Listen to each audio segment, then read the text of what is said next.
Hugavou, ici Fouine. Et ouh, on va débriefer le Grand Prix de Bahreïn, mais avant, je pense que vous savez de quoi on va parler, mais ouais, le crash de Grosjean. Waouh, impressionnant, c'est tout simplement impressionnant. Quand j'entends sur Canal+ qu'il a encaissé 53 G et qu'il est resté pendant 28 secondes dans les flammes, c'est waouh, c'est tout simplement incroyable. C'est waouh. Pour résumer ce qui s'est passé, donc on était du coup au tout début de la course, hein, la course était à peine lancée. Donc à un moment donné, on arrive dans une zone où pour Romain Grosjean, il commence voilà, à aller à être en face de voitures qui sont un peu plus lentes. Il ne peut pas se décaler à gauche parce que ça voudrait dire qu'il se mettrait en dehors de la piste et que de toute façon il y avait déjà une autre voiture. Donc du coup il décide. Du moins, c'est ce qu'on pensait au début, il décide d'aller à droite pour, tenter de dépasser et malheureusement, Kiat, est complètement surpris, ne peut l'éviter et du coup, il est arrivé ce qui est arrivé. Mais ça, c'était jusqu'à ce qu'on s'aperçoive que, en fait, il a reçu un débris. Romain Grosjean avait reçu un débris sur, son pneu avant droit, ce qui fait que, c'est pour ça qu'il donne l'impression de tourner aussi violemment, vers la droite, sa voiture. Et waouh, c'est ce qui pourrait expliquer ça, mais de toute façon, quoi qu'il arrive, waouh, quel miracle, quel miracle. C'est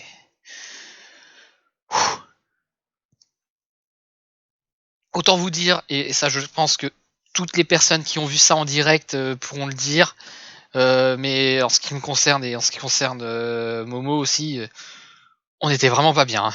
On était vraiment pas bien parce que les images, on a vu voilà, cette explosion de flammes, déjà c'est le genre de truc qui ne se produit quasiment plus jamais en F1. S'il y a du feu, on on le voit venir, on le sent venir, le feu, mais là c'est très violent, c'est impressionnant. On était ouf. Ah, mais fort heureusement, il va bien, et c'est là qu'on se rend compte, toutes les personnes qui disaient: «Ouais, non mais le halo ça c'est moche», ouais, comme j'aime bien dire, c'est peut-être moche, mais regardez, ça a sauvé une vie. Aujourd'hui, ça a sauvé vraiment une vie. C'est C'était impressionnant, c'est rien que d'en parler, j'en ai des frissons. Ouh, c'est à vivre ça en direct, c'est tu t'imagines tout, ce qui te passe par la tête, tu te dis: «Oh mon Dieu, pas maintenant, pas encore, pas encore, pas on veut pas que ça se produise». Et puis quand on revoit les images, c'est à peu près 4-5 minutes je crois, je sais pas, c'était peut-être pas très long, mais c'était tellement une éternité avant qu'on voit une première image de Grosjean, mais quand on voit ça, on se dit: «Ouf». Alors, si je me réfère au moment où j'enregistre, à l'état de santé de Grosjean, apparemment, il n'aurait que des brûlures superficielles et bon, par contre, on soupçonne qu'il ait quelques côtes cassées, mais très franchement, si c'est que ça, c'est impressionnant, c'est waouh!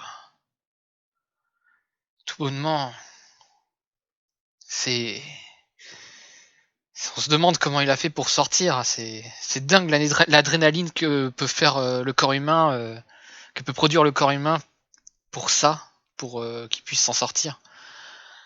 C'est Puis, heureusement que quand on voit où il était positionné, c'était vraiment entre les rails. Il était vraiment entre les rails, si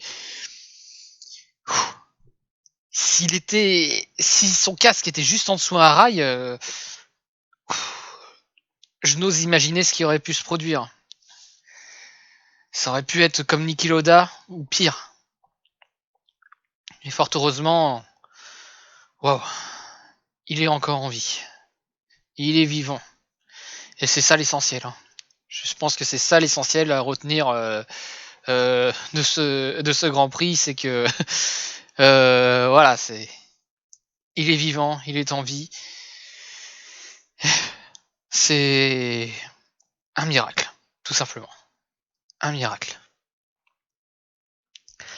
Bon, ça va pas être facile d'enchaîner avec ça. Allez. Bon, on va essayer de parler de la course maintenant.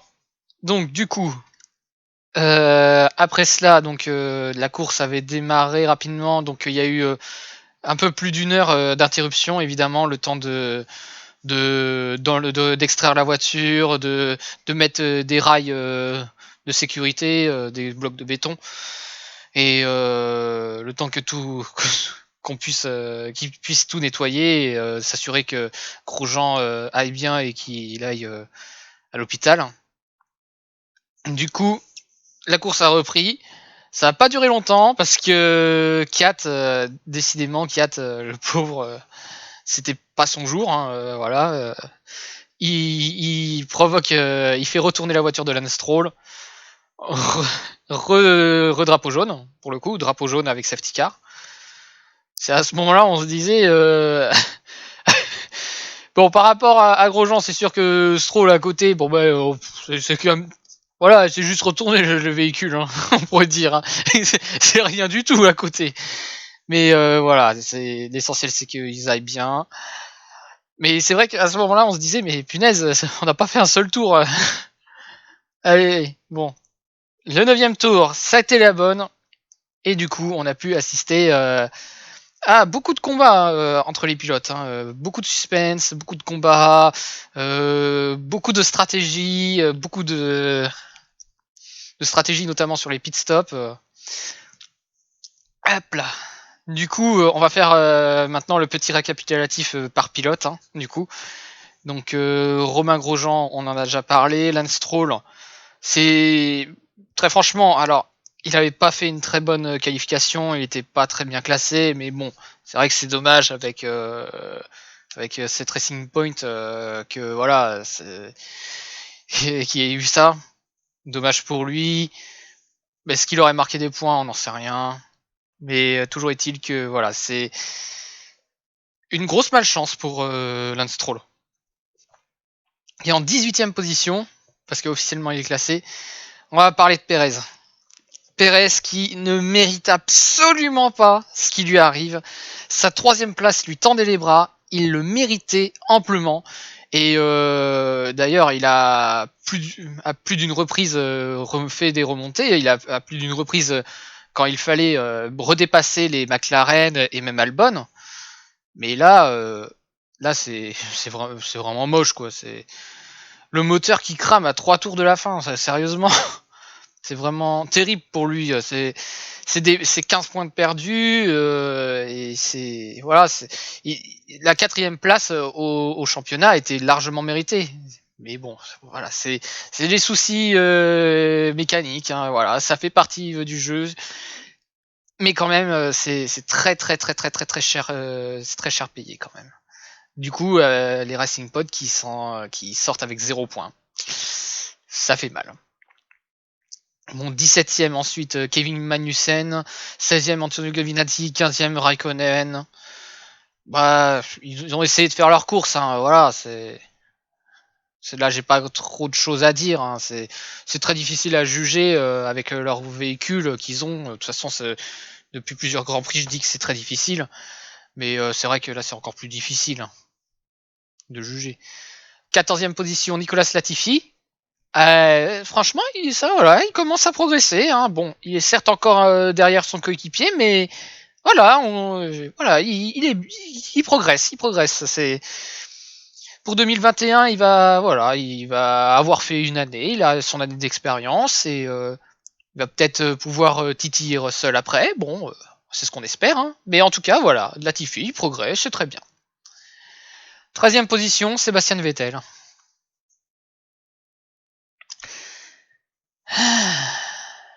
Bon, déjà, on va crever l'abcès tout de suite. Hein. Non, il est pas nul non plus. Sébastien Vettel, il a eu un peu de malchance aussi. Hein. Faut bien le dire. Il a été bloqué plus d'une fois, il a perdu énormément de positions, et comme on sait très bien que la Ferrari n'est pas rapide, bah, c'était un petit peu dur de remonter, hein. C'était très difficile. Mais c'est vrai que terminer derrière Russell, une Williams, ça fait mal quand même, hein. Ça fait mal pour une Ferrari. En 12e position, George Russell. Bon, bah, George Russell, voilà, il fait du mieux qu'il peut, hein. Il prouve encore une fois qu'il réussit à pousser les limites de la Williams, hein. 12e, c'est vraiment très remarquable comme temps. Comme position, pardon. Comme position. Et voilà, hein, c'est voilà, un bon Grand Prix pour Russell. 11e, Daniel Kiat. Daniel Kiat, je pense très franchement, et c'est ce qu'on pense avec Momo, il a été perturbé par l'accident. En même temps, comme c'est lui, entre guillemets, qui donne un petit coup sans le faire exprès, évidemment, il pouvait rien faire. À Grosjean, et quand il a peut-être dû voir les images après, bah, ça expliquerait certainement peut-être pourquoi il n'était pas très à l'aise sur ce Grand Prix, et peut-être un peu tendu, un petit peu moins attentif, notamment avec ce petit tonneau avec Stroll qu'il a provoqué pour Stroll. Voilà, bon, c'était vraiment pas le Grand Prix pour lui aujourd'hui. Il va certainement se rattraper pour le prochain, mais voilà, c'est très difficile de juger aujourd'hui Daniel Kiat au vu des circonstances de cette course. En 10e position, Charles Leclerc. Charles Leclerc qui, évidemment, il était 11e, il était à la porte des points et il profite de l'abandon de Pérez. Mais quand même, Leclerc a essayé de lutter en vain, malheureusement, pour marquer le plus de points possible. Mais malheureusement, la Ferrari, on le sait très bien, la Ferrari est souffrante. Mais voilà, c'est une très maigre consolation, ce petit point pour Leclerc et pour Ferrari. Voilà, Leclerc a fait tout ce qu'il pouvait. 9e, Ocon. Esteban Ocon qui pourtant était pendant très longtemps devant Daniel Ricciardo, avant que, bon, de toute façon, à un moment donné, soit il y avait eu à un moment donné consigne d'équipe, donc du coup il était obligé de laisser passer Ricciardo, parce que Ricciardo, je vais en parler, mais luttait pour les meilleures positions contre les McLaren. Soit à un moment donné, il a craqué en même temps vu l'état des pneus. Donc du coup, Daniel Ricciardo, voilà, est passé devant. C'est logique. En 8e position, Valtteri Bottas. Alors ceux qui n'ont pas suivi la course vont se dire, ah, mais qu'est-ce qu'il fout là? Et ceux qui ont suivi la course savent très bien pourquoi. Apparemment, il a eu une crevaison. Ouais. Dans les premiers tours, pendant la safety car, voilà, il a dû s'arrêter au stand. Parce qu'il avait eu un début de crevaison qui a été détecté. Quand même, il est poissard, ce mec. Mais comment il peut être autant poissard? Parce que, très franchement, Valtteri Bottas, je le répète encore, mais Valtteri Bottas est un très bon pilote numéro 2. À défaut d'être un excellent pilote, c'est un bon pilote. C'est un pilote qui a quand même les résultats qu'il faut au bon moment. Il est moins bon que Hamilton, mais en même temps, on compare un pilote face à, qu'on pourrait dire, un extraterrestre. Hamilton, il est tellement au-dessus de tout le monde que, voilà, essayer de le comparer à Hamilton, c'est un peu vain. Mais bon, bref. 8e position pour Valtteri Bottas. Très franchement, c'est vraiment limiter la casse. Mais voilà, il pouvait difficilement faire mieux. Juste avoir un peu plus de chance.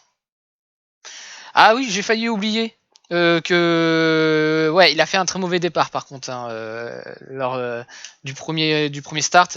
Son départ est très mauvais, il dégringole de la 2e à la 6e position. C'est pas la première fois qu'il fait des mauvais départs, Bottas.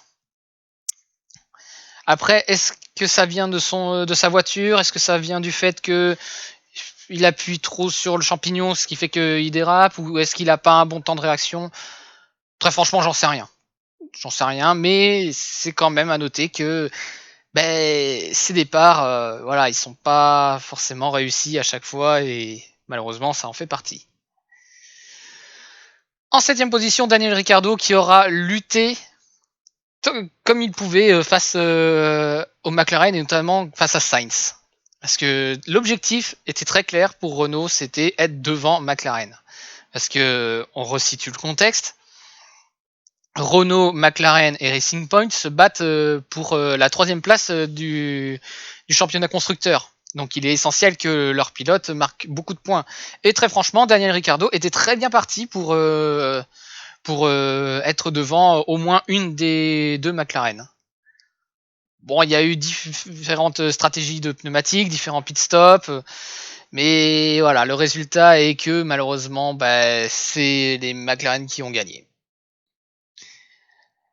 C'est dommage parce que Ricardo, voilà, il a fait la course qu'il fallait, il pouvait pas faire mieux. C'est voilà, 7ème position, c'est décevant, oui, mais est-ce qu'il pouvait vraiment faire mieux?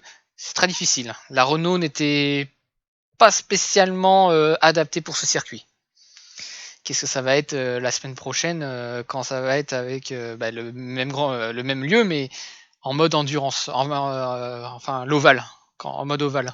Parce que oui, ça va être drôle ça. Ça va être drôle. Des temps autour à moins d'une minute. Enfin bref. Difficile, il pouvait difficilement faire mieux, Ricardo. Il a fait tout ce qu'il pouvait. En 6ème position, Pierre Gasly. Alors lui, Pierre Gasly, je suis sûr que tout le monde ne faisait voilà, personne ne faisait attention à Pierre Gasly, mais il est 6ème.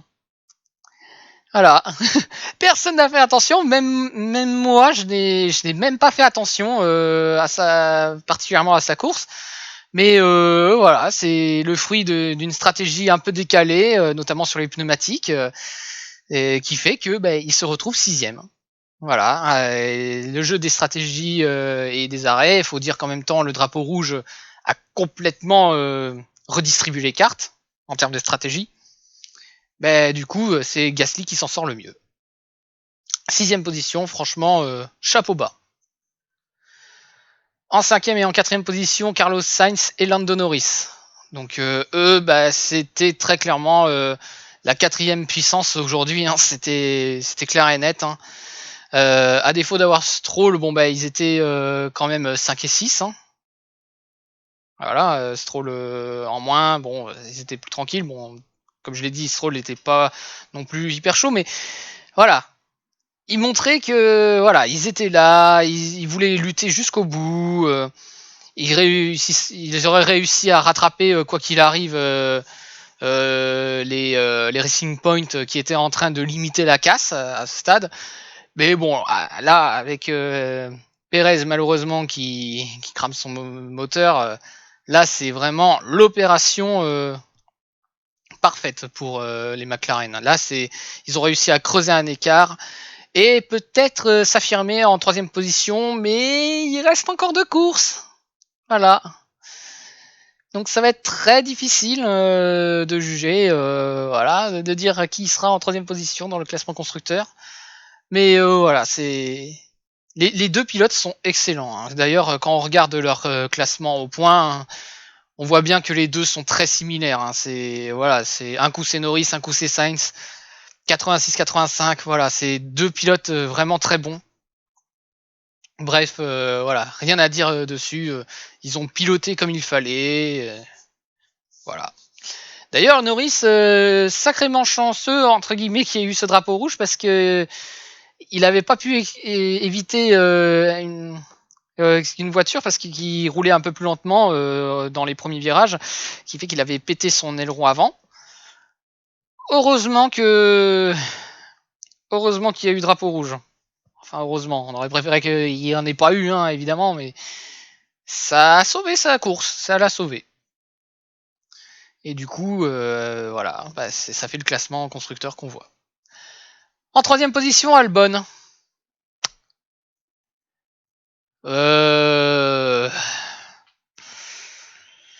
J'essaye d'être objectif. Comment être objectif avec Albon? Bon. 3ème position. C'est quand même le minimum. La Red Bull, on sait qu'elle est capable de titiller les podiums. Ouais, voilà, il y a le podium, c'est bien, c'est beau, mais bon, j'aurais préféré que ça se fasse avant. Hein. De toute façon, Red Bull n'assumera jamais. Hein, ils assumeront jamais le fait qu'ils se sont apparemment plantés dans les pilotes. Hein, ils assumeront jamais. Ils diront que Gasly était moins bon que Albon. Jamais ils assumeront. Mais bon, on va voir ce que ça va donner dans les transferts, parce que très franchement, si Albon reste à Red Bull, je sais pas, il y a quelque chose, hein, il y a quelque chose qui va pas. Mais bon, au moins, voilà. Il sauve un petit peu sa saison, saison qui est déjà, on va dire, vraiment pourrie, hein, faut le dire. Hein, Albon, saison pourrie. Alors, saison pourrie, oui. Alors, je vais vous expliquer pourquoi je précise, parce que je vais préciser, parce qu'on pourrait dire dans ce cas-là, Pierre Gasly, bah, il est pas meilleur. Certes, oui, Gasly n'est pas meilleur que Albon si on s'en tient au classement pilote. Mais si on compare la puissance des véhicules, logiquement, Albon, il devrait peut-être tenter d'être dans les deuxièmes positions, voire même la première position. D'ailleurs, ça a failli lui arriver lors du premier Grand Prix. Mais bon, c'est vrai que Hamilton, lui, voilà, il y avait quelque chose avec Hamilton. Une belle histoire d'amour qui a commencé au Brésil. Ouais, parce que pour rappel, Hamilton avait accidentellement touché Albon et du coup réduit ses chances de podium à néant. Et ben, en Autriche, voilà, pour le rappel, hein, il a fait exactement pareil. Donc du coup, il a fallu attendre un petit peu pour que Albon ait son premier podium au Grand Prix de Toscane. Et voilà, c'est son deuxième podium. Et j'ai envie de dire, seulement 2 podiums. C'est peu. C'est peu avec la voiture qu'il a. Quand on voit Verstappen, je suis désolé, Verstappen, on peut dire ce qu'on veut. Moi, je sais que je l'aime pas, Verstappen, mais bon, je reconnais que c'est un très bon pilote, qui est quand même plus calme. Sauf quand il déconne sévère, mais bon. Bref. Mais Verstappen est un très bon pilote, on le voit bien. C'est le seul pilote qui, aujourd'hui, peut titiller les Mercedes. C'est le seul qui arrive à tenir le rythme des Mercedes. Et pourtant, sa Red Bull, elle est puissante, hein. Sa Red Bull est puissante, hein, très franchement. Mais il y a encore un monde entre les deux. Hein. Il y a encore un monde. Hein. Il faut des conditions très spécifiques pour que les Red Bull puissent potentiellement être en première position. Mais voilà, quand on a Verstappen, encore une fois, je sais, c'est vraiment tirer sur l'ambulance, voire même, c'est même pire que tirer sur l'ambulance, c'est carrément défoncer la race à l'ambulance. Voilà, Albon troisième, bon, mais non, il faut quand même qu'il s'affirme, qu'il soit au moins une fois devant Verstappen, parce que si j'en crois mes stats, quand Albon gagne face à Verstappen, c'est parce que Verstappen a dû abandonner sur problème mécanique. C'est pas très engageant, quoi. C'est terrible. Mais bon. Toujours est-il que, voilà, Albon fait un podium, c'est très bien. Tant mieux pour lui. Si ça peut essayer de lui sauver un baquet, qu'une écurie soit intéressée par lui, tant mieux. En même temps, d'un côté, je me dis que Albon, il mérite peut-être d'être dans une écurie peut-être un peu plus basse, mais au moins qu'on lui laisse le temps de s'affirmer, de s'expérimenter, parce que très franchement, voilà, le jeter dans la gueule du loup avec Verstappen, voilà, on voit déjà ce que ça donne avec Bottas face à Hamilton. Bottas, Bottas avec plus de succès quand même hein, par rapport à Albon, mais quand même, c'est pas évident d'être un second pilote, hein, c'est très difficile. Mais quand on y a des écarts comme ça, c'est voilà. Bon là aujourd'hui ça se voit pas parce qu'il est troisième, mais bon. Est-ce qu'il mérite cette troisième position? Très franchement, comme je disais que Pérez méritait sa troisième position, bah évidemment que non, il ne mérite pas sa troisième position, mais ça va lui faire du bien quand même à Albon. Faut pas déconner non plus. Ça va lui faire énormément de bien. Ça lui fait du palmarès. Et puis de toute façon, dans plusieurs années, on dira, ah bah il a été troisième. Voilà, on saura pas forcément, sauf si on a une encyclopédie importante, on dira pas forcément ah mais il est troisième, mais c'est parce qu'il y en a un qui a abandonné. Ouais, voilà, on s'en fout voilà, à ce stade. Mais bref, ça va lui faire du bien. Et en première position, Hamilton. Bon, bah, je rien à dire, hein, si ce n'est que voilà, il a bien piloté, les stratégies ont été bonnes, il a maîtrisé la course. J'ai pas d'autre chose à dire, hein, c'est voilà, c'est un extraterrestre. Voilà, voilà, voilà. Et du coup, si on fait un petit point sur le classement pilote et constructeur, d'abord les pilotes. La 4e place est toujours en jeu, hein, du coup, parce que Pérez, il aurait dû même être en 4e position. Et il aurait creusé l'écart, mais du coup, le suspense restant entier. 102 à 100 à 98 en faveur de Ricardo. Et Leclerc en dernière position là-dedans. 4 points.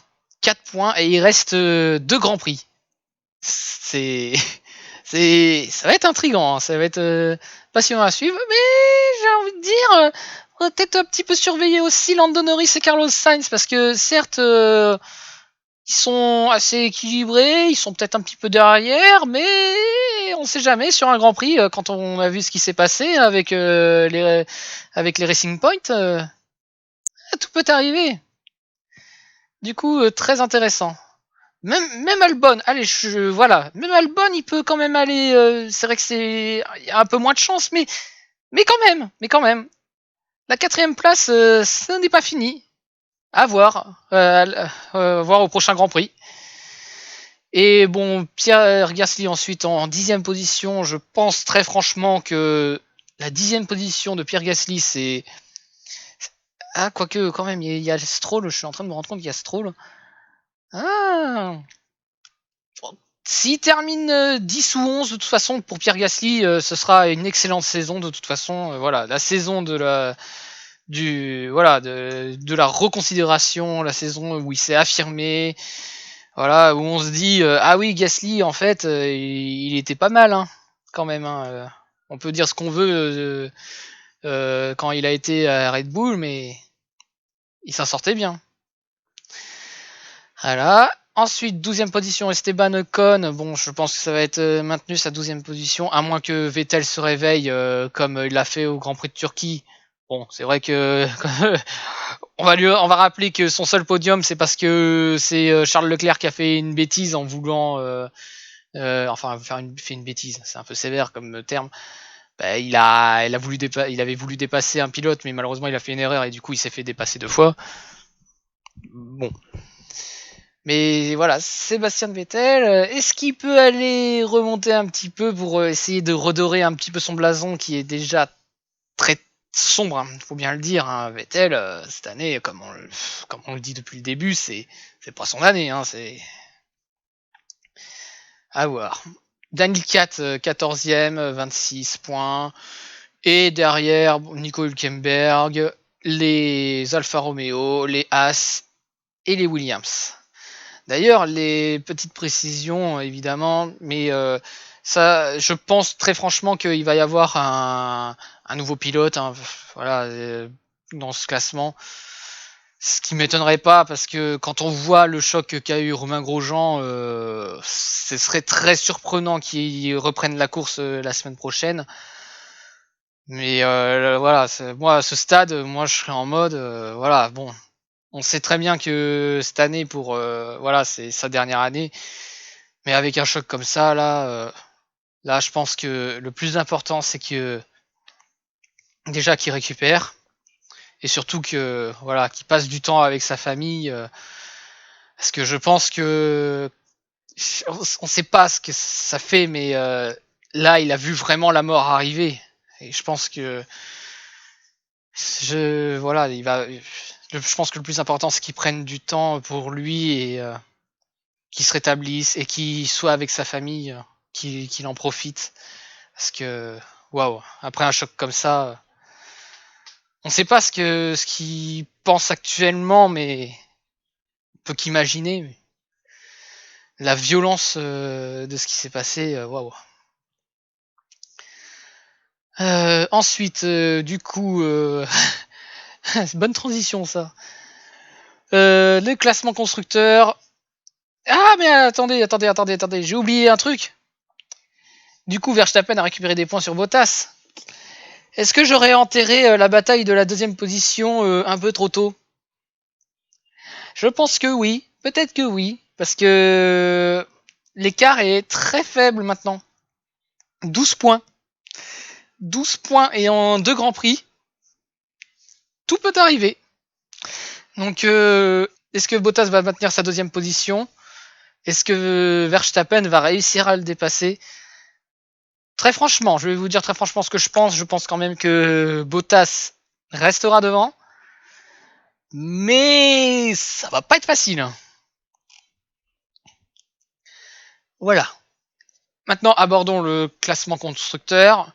Comme je l'ai dit, bah, du coup, les McLaren ont pris une énorme option.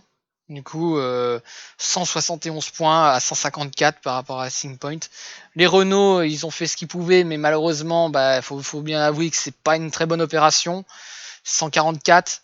Et les Ferrari derrière, avec un tout petit point, bah, voient leur chance du coup d'être en troisième position réduite. La semaine dernière, je disais qu'ils revenaient dans la course, et oui, ils étaient de nouveau dans la course. Mais là, malheureusement, avec ce résultat, et surtout que c'est le même Grand Prix, après peut-être qu'il y aura, voilà, si ça se trouve, il y aura une surprise au Grand Prix de Sakir, mais j'ai un peu de mal à croire. Je crois bien que Ferrari va rester 6ème. On verra ce que ça donnera. Les AlphaTauri, bon, on sait, eux, c'est voilà, à moins d'un réveil surprise de derrière, AlphaTauri signe une excellente 7ème position. C'est vrai qu'ils peuvent prétendre peut-être à plus, mais au vu de la puissance de véhicule, la 7ème position, c'est voilà, c'est vraiment un bel exploit, et avec autant de points, je pense qu'ils vont dépasser les 100 points, et dépasser les 100 points déjà c'est énorme. Ensuite, 8ème, 9ème et 10ème, Alfa Romeo, As et Williams. Bon, voilà, on le sait, c'est pas puissant, on le sait, ils ne peuvent pas lutter. Voilà. On va pas, là, cette fois, on va pas tirer sur l'ambulance. Mais en tout cas, voilà, c'est. Quel Grand Prix mouvementé. Ouais. Bon, c'est sur ça qu'on va se laisser du coup, et j'espère que pour le prochain Grand Prix, ce sera un peu plus calme. Parce que. Waouh! Les émotions. Waouh! Bon, autrement, si t'as aimé la vidéo, tu peux la liker, la commenter, la partager. Si j'ai oublié de parler d'un truc en particulier, si vous êtes d'accord avec ce que je dis ou pas d'accord, vous pouvez commenter, il n'y a pas de souci, c'est fait pour ça. Et on se retrouve d'ici une semaine, du coup, pour le débrief du Grand Prix de Sakir, et dans 2 semaines pour le dernier Grand Prix de Formule 1. Bon allez, sur ce, ciao!